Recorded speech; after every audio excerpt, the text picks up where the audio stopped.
क्यों गिर रहा है टाटा केमिकल का स्टॉक। आप देखेंगे तो आज स्टॉक लगभग 5% से भी ज़्यादा की गिरावट दिखाया। और इस केमिकल स्टॉक को लेकर के देखिए, टाटा का नाम जुड़ा है तो हर एक गिरावट निवेशकों को खरीदारी का मौका लगती है। लेकिन अभी आप कह सकते हैं इस स्टॉक स्पेसिफिक बात करूं तो निवेशक दो किस्म के हैं। एक वो जो थोड़ा डरे हुए हैं, क्योंकि इस प्रकार की गिरावट जब होती है तो स्टॉक कहाँ जाके रुकेगा ये किसी को नहीं पता चलता, तो स्टॉक थोड़ा सा रिबाउंड होने का इंतजार करें निवेशक, तब खरीदें। एक तरह के निवेशक वो हैं दोस्तों जो इस गिरावट में सिर्फ खरीदारी करना चाहते हैं बिना ये कुछ जाने कि भाई गिरावट क्यों हो रही है, इसका शॉर्ट टर्म या लॉन्ग टर्म व्यू क्या होगा और इसके पीछे कहीं कोई फंडामेंटल प्रॉब्लम तो नहीं है। तो इस एक वीडियो में दोस्तों जानने की कोशिश ये करेंगे कि आखिर इसके पीछे की गिरावट का रीजन क्या है, कौन वो ब्रोकरेज हाउस है जो स्टॉक में 22% की अपसाइड देख रहा है, क्यों जो आप कह सकते हैं कोयले की जो कीमत है वो स्टॉक को बहुत अच्छा सपोर्ट दे सकती है आने वाले समय में, और सबसे बड़ा वो दो रीजन, पहला जो प्रत्यक्ष रूप है यानी जो दिख रहा है, और दूसरा जो निवेशक समझ नहीं रहे हैं। आपको ये तमाम चीजें एक आर्टिकल के थ्रू समझाने की कोशिश करूंगा। अगर आप इस केमिकल स्टॉक में निवेशित हैं या आप इस केमिकल स्टॉक में निवेश की सोच रहे हैं, मुझे ये लगता है दोनों ही सूरत हाल पे ये वीडियो आपके बहुत काम आएगा। और मैं दोस्तों ऐसे ही वीडियोस बनाता हूं, तो चैनल में पहली बार आए हैं सब्सक्राइब कीजिए, वीडियो अच्छी लगती हो लाइक कीजिएगा।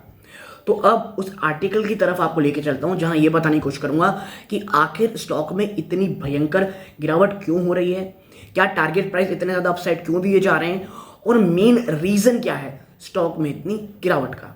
तो सीधा लेके चलता हूं मैं आपको उस एनालिसिस की तरफ। तो देखिए सीधा लेके चलता हूं रीज़न की तरफ। टाटा केमिकल शेयर स्लम्प 5.5% और slashing off soda ash prices. देखिए सोडा ऐश के प्राइसेस में एक बड़ी गिरावट दर्ज की गई है और यही कारण है कि टाटा केमिकल्स में इतनी ज़्यादा गिरावट देखने को मिल रही है। देखिए सिर्फ यही नहीं, सोडा ऐश में गिरावट हो रही है ये तो हेडिंग है, लेकिन आपको जब मैं इस आर्टिकल की पूरी तरह पे लेके जाऊंगा तब आपको समझ में आएगा कि बहुत सारे रीजंस में से एक रीज़न है ये सिर्फ। देखिए Kotak institutional equities has a buy rating for Tata chemical with a target price of 1210 reflecting upside of over 22%। देखिए टाटा इंस्टीट्यूशनल इक्विटीज ने 1200 रुपये के आसपास का टारगेट दिया है, जो कि 22% का अपसाइड पोटेंशियल की बातें कहते हैं दोस्तों, ठीक है। और अगर मैं थोड़ा नीचे लेकर के चलूँ, आप देखें यहाँ पे तो बात करते हैं। देखिए the prices cut come amid a decline in the prices of soda ash in China since mid March. देखिए जो कंपनी ने प्राइजेस कम किए ना वो तब हो रहे हैं दोस्तों जब चाइना में जो कह सकते हैं एक डिक्लाइन चल रहा है, गिरावट चल रही है सोडा ऐश के प्राइस में मिड मार्च के समय से, ठीक है। Now as the market adjusted to new news of an unexpected substantial capacity addition underway in the country's inner Mongolia region by Yuanjing Energy from May 2023। और देखिए जो सरप्राइज न्यूज़ है ना वो ये इस लाइन में फंसी हुई है दोस्तों। क्या आप देखें एक खबर जो आई दोस्तों कि भाई जो आप सकते हैं एक अनएक्सपेक्टेड सब्सटेंशियल कैपेसिटी एडिशन, एक बहुत बड़ा माल आप कह सकते हैं एरिया से आने वाला है, किस चीज़ का, under way in the countries inner Mongolia region by यॉन्सन एनर्जी। देखिए क्या है, एडिशनल सप्लाई आने वाली है सोडा ऐश की दोस्तों इनर मंगोलियन रीजन से, ठीक है। और ये एक बड़ा सरप्राइज था क्योंकि देखिए ये आएगी ये पता था, ठीक है, ये चीज़ें होंगी ये ऑलरेडी सबको पता थी, लेकिन कहा यह जा रहा था कि ये शायद आने वाले 1-2 महीने के बाद आती, लेकिन पहले आ जाना एक बहुत ज़्यादा अनएक्सपेक्टेड सरप्राइज मूव था। और यही कारण है कि टाटा केमिकल ने अपने प्राइस कम किए हैं और आने वाले समय में और ज़्यादा प्राइस कट होंगे, ये बात का डर है निवेशकों को। आप देखें जो कोटक इंस्टीट्यूशनल इक्विटीज़ है उनका मानना है कि जो प्राइस कट हो दोस्तों ये partially medicated by lower coal prices. ये जो प्राइस कट देखने गए ना उस पे की आप कह सकते हैं उसकी जो भरपाई वो कौन करेगा, लोअर कोल प्राइस। देखिए आप समझिए केमिकल कंपनी के लिए ना जो कह सकते हैं एनर्जी है वो बहुत इंपॉर्टेंट चीज़ रहती है मैन्युफैक्चरिंग के लिए, और कोल एक सबसे बड़ा सोर्स होता है एनर्जी प्रोड्यूस करने का।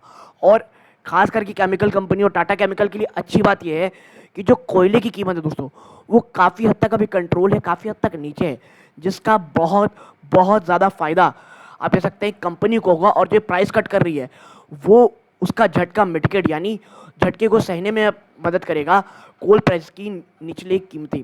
तो आप समझ सकते होंगे एक जगह दाम घट रहे हैं तो भाई इनपुट कॉस्ट भी कम हो रही है। तो देखिए अगर बराबर भी नहीं हो तो भी उतना बड़ा झटका नहीं लगेगा जितने लोगों को लग रहा है और जितना ओवर रिएक्शन स्टॉक प्राइस कर रहा है, ठीक है। And rise in price in the north American region, और नॉर्थ अमेरिकन रीजन में जो प्राइस बढ़ रहे हैं ये भी एक अच्छी न्यूज़ है। नाउ दो these factors should question the near term impact of price cut on consolidated earning, the medium term risk in the market softness reflected in these cuts spread to other regions, particularly export out of the US and Kenya। देखिए ये जो कोयले कम हो रहे हैं और यहाँ पे प्राइस को घटाया जा रहा है, ये आप कह सकते हैं थोड़े लॉन्गर टर्म में चीज़ें तो ठीक करेगा, लेकिन शॉर्ट टर्म में इशू रहेंगे। और जो कहते हैं particular export out of the US and Kenya, ठीक है, जो मीडियम टर्म रिस्क है दोस्तों मार्केट सॉफ्टनेस की, जो कि इस प्राइस कट में हमें देखने को मिल रही है, ये अन्य रीजन्स पे भी फैल सकती है, चाहे वो नॉर्दर्न आप कह सकते हैं यूएसए हो या केनिया हो दोस्तों। और आप देखें यही कारण है कि इतनी बुरी कदर टाटा केमिकल का स्टॉक गिर रहा है दोस्तों, ठीक है। तो वो निवेशक जो पूछ रहे थे आखिर ये गिरावट क्यों है, तो आपको पता चल गई होगी। जो पहला रीज़न है दोस्तों, अगर आप देखिए जो मैंने बताया, पहला रीज़न क्या है, पहला है सोडा ऐश की जो कीमत है दोस्तों उसमें गिरावट हो रही है, ठीक है।